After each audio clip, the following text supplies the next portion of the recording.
tie-back questions. How do they help us succeed in sales and in leadership? That's what we're going to talk about in this video.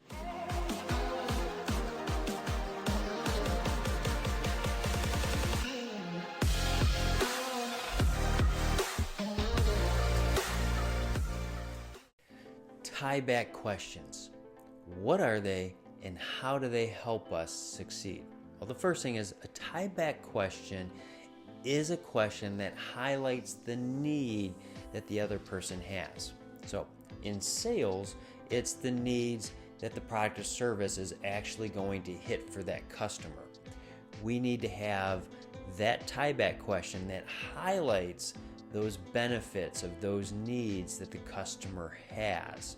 So we have to set this up strategically with our product and service and the reviews, and asking really good questions at the beginning of the sales process to highlight when we actually get to the buying decision of the 5 different decisions that the customer has. And if it's a group of individuals, well, guess what?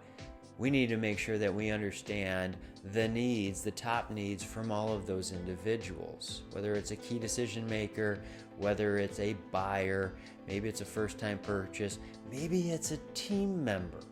We need to make sure that our tie-back questions answer the need for that position in the organization. That's right.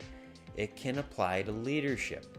What does this, like if we're in accounting, how does this help the organization? Well, it applies the cash and helps the organization find opportunities to run more efficiently and move forward. So if we can do that, guess what that's going to do? It's going to empower that person to go, I do matter, I will make a difference. Because tie-back questions are the essence of how we help people become a hero of their story. So what do these tie-back questions do? Well, they actually supercharge the sales process. That's right.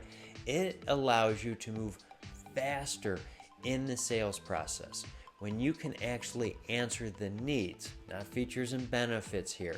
We're talking about the needs that the customer has and how this product or service actually benefits them.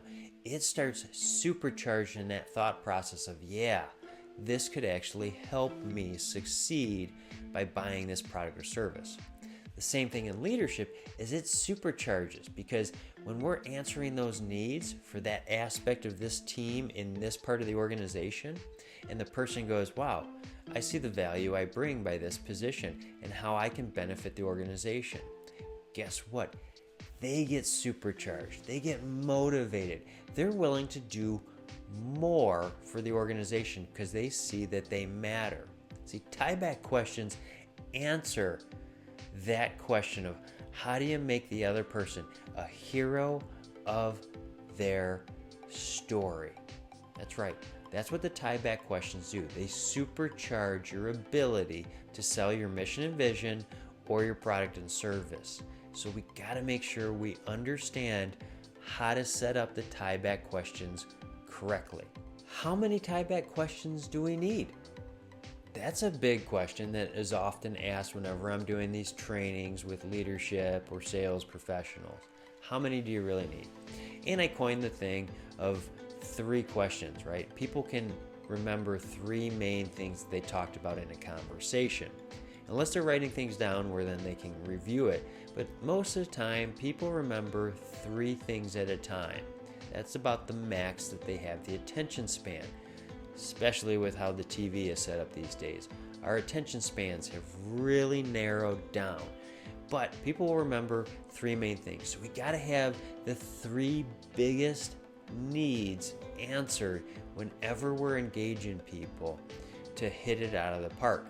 And we sometimes will need a couple extra in our back pocket in case there's other people that get involved in the decision making and we have to start figuring it out because we didn't hit it out of the park at the very beginning of the sales process when we're asking the right kind of questions for that individual. So there might be a husband and wife that's making the decisions, And we need to make sure that we're answering the needs for both of them and what are the highest needs. So by doing this, we're going to be successful.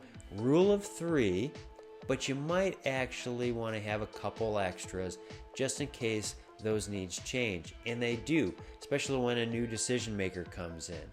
So we need to make sure we have probably about 5 in total. But the more you have, the more you can pivot, the more flexible you are, the better you're going to sell your product and service or your mission and vision. Now, if you have more questions about this, feel free to reach out. Contact information is below. If this was helpful, hit like, share, subscribe, send to somebody you think it might benefit. That's why I do these videos, to help you. We'll see you next time.